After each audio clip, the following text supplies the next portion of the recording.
All right, welcome back to Triple B Movie Reviews. Jake with the Ed with our beers. No beer today. Yeah, we're out of beer, damn it. But we do have a good B movie. What do we got? Well, we've got Midnight Disease.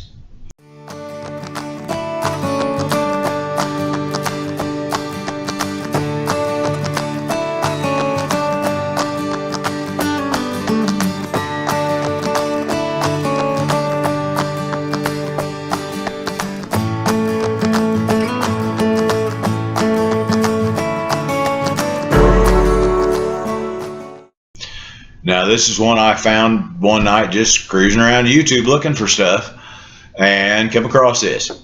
And it was real interesting. This young man is a novelist who's written one book.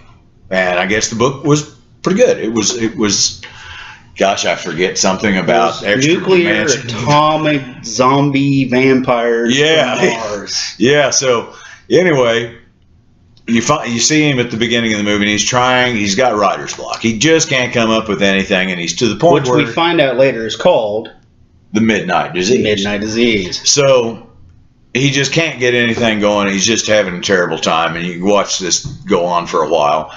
And then he gets a package. Mm-hmm.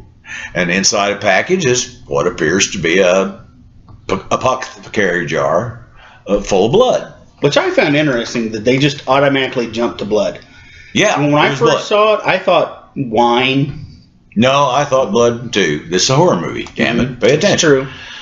He doesn't know where it is. He calls his buddy. He doesn't know anything about it. Puts it on his shelf. And all of a sudden, eventually, out of the closet, here comes a young female vampire. Which they didn't say, but I'm assuming that was a nuclear, mutant vampire from Mars. I don't know. They didn't say. When you get into these little lower budget B movies, there's a lot that doesn't really get explained real well. It's true. But he does. And the vampire comes in, she drinks the blood, and then she sits down at his typewriter and starts typing. And this is the most wonderful thing. Great new story idea. And it goes from there. And it was just, here again, this is one of these that's not greatness, but it was a fun hour and a half. And it was just different. Most of the time with B movies, it's a part that grabs your attention.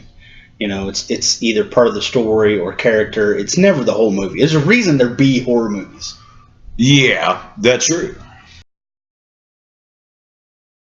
Part that you enjoy? Well, I like just watching his morals loosen as he found he accidentally killed a guy. He goes fast from, I can't do this, to to montage. To hunting hookers to killing his apartment so that she'll come back and she'll write some more of this book for him. At the end, he's like killing his best friend and getting ready to kill his girlfriend. Yeah. And then there's a couple of places there where he pulls back and says, no, and he sends this one girl home. A couple times, yeah. Yeah, there's some stuff like that. But it was just interesting to watch his desperation to get this new book and a new revenue stream, I assume. So, it's fun. So, my favorite part was when he got the cop. And it's my favorite part because it just made no sense. You could tell in the movie they weren't worried about plot holes because you're in a apartment complex, right, where he's strangling hookers, and he's got people coming down and saying, "Hey, we're hearing a lot of commotion. What's going on?" Yeah, what are you doing in here? But at one point he shoots a cop. Sure, she's got like a 9mm Beretta, and he shoots her, and then the girl comes in, they sleep on the couch. There's obviously hours that go between him shooting that cop and her killing him.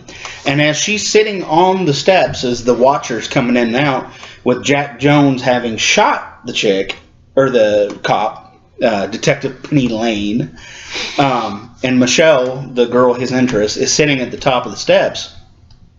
Cops never show up. And the cop had radioed ahead, had talked to the detective saying, well, I'll be at this writer's Well, and it was kind of interesting how every time he did kill someone in his bedroom, That's where the closet was that supposedly she came out of, and that's where he did his writing. Every time he did kill somebody, the vampire showed up, drug the body away. It's gone. There's never closet, any, and that's like an extra dimension. I half expected at some point for Michelle to open the closet and there to be bodies stacked. Yeah, and you're like, I don't know what that if is. it was the kind of thing that was really just all in his mind, that would have been. Which the Watcher in the end kind of made it where it wasn't in his mind or it was something that the blood. Something there supposedly was real. Yeah. But that was my favorite part, and only because it embraced B to the point of silliness that you're just like, all right, he shot, we got people being stabbed. This Andre shows up at one point, but then he's like there for like 10 seconds. You're like, okay, he's going to die or he's going to be involved in Jack dying. No, he never shows up. You never even hear him. He gets mentioned later on, but that's about it. Did you have a part you didn't like? I would have liked them to explain. The guy shows up at the end and takes the blood bottle. Yes. So obviously, which I want to say made it very clear that this was kind of an independent guy trying to be artsy, because that was not what I envisioned for the guy. When they showed his feet and you get that ominous, like he's picking up. Yeah. It did the face did not fit that. This is the best guy he could find amongst his buddies to play that role. But there's no explanation who that was, what that role was, what was that person's, and would have liked to had that would have maybe made the movie. Yes, as if there had been some great underlying story there of how this all came about. Because the Watcher was not good. The guy, that's the name in the that they had for him. He was the Watcher. Oh, I see. Okay.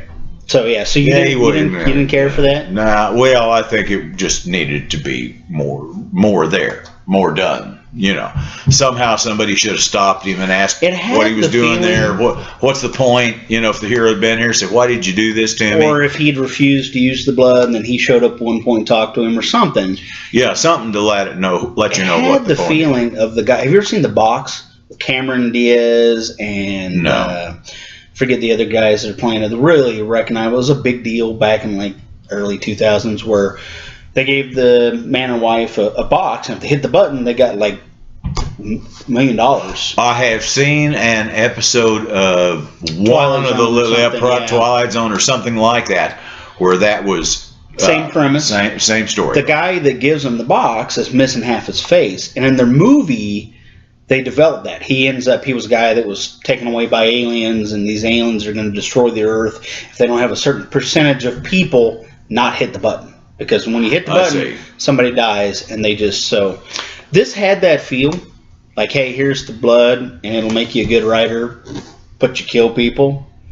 I thought, honestly, that they were going to play it off at the end where he was crazy and he was killing and doing the writing. And because at one point they show him writing, and, it almost played off like the blood possessed him, and it wasn't really. It almost, there was some of that. Maybe it was him doing it all along, and this was in his mind. Right. He came in and he had the black suit, the black shoes, and even the hand that reaches to grab the bottle looks like an older gentleman.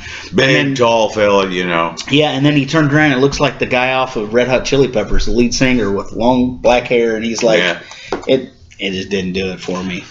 Well, me neither. So anyway, what do you think this one's worth rating-wise? Well, as a B movie, I'm going to give it 2. But just because I enjoyed waiting to see what was going to happen. It let me down at the end, so I'm not going above a 2. But it did catch me to a point where, like, I was entertained by, they kept showing him naked, smoking a cigarette, typing. Yeah, sitting on the toilet one time, and no clothes on at all. Vampire chick was interesting, but they never developed that. So those things kept me from going above 2, but I give it 2. What's your opinion? I feel just about the same way. Like I say, this was something I just bumped into, and it was okay. And better than a poking eye with a hot stick? Oh, boy. It wasn't bad. It was a good watch. It was a good hour and a half. It was entertaining. There's a Mendoza line for B movies where they're either so bad that you're like, all right, that's just, this is horrible. Yeah. This is worth watching just because of how, Bigfoot versus Zombie that repeatedly gets brought up. It is the best B movie we've ever reviewed, folks. It is so B, it might be two Bs. He is confused. This was decent enough that if you're, like I said, if you're on YouTube at night, it's worth watching. But and what was your review? I'm giving it a 2 also, for about close to the same reasons. 2 across the board for both of us. So you know what that makes it time for? Yeah, I know. Triple B movie review question of the week. Okay. What is your favorite slasher film character? I never was much into the slasher films. You do know we reviewed it. Does Unmasked count as a slasher? Count, yes. Okay, I'm going to say that Jackson is my favorite character in a slasher movie. It's a little odd, but, I'm going to go for it. I got you. Okay. I always kind of liked Michael Myers myself. I was like, not the remakes, the Rob Zombie remake, and they're doing a new one which is supposed to have the guy that was in Down and Out and Southbound, something like that. He was also in the remake of Land Before Time. No, I'm not. He's a comedian, but he's doing the writing, so it should be interesting. So. Oh wow. Yeah, it might be interesting if there's a comedian involved in it, you know. Old school Michael Myers in the first and second one, not the third one. Season of the Witch was horrible. Okay. So, as always, give us a like, a share, comment, question, suggestion for us to watch a movie. Go to Facebook and find the Facebook page, Triple B Movie Review Group. There you go. The Ed has new video getting ready to come out on his I hope. his channel, the Ed Michael. Again, watch the Amish Cream Pie versus. That'll get you into the channel. Mm-hmm. Yeah, if you like that, and then you can kind of watch some of the gardening films and just see what you think. So as always, if you can't be a redneck, leave out a 6-pack for one.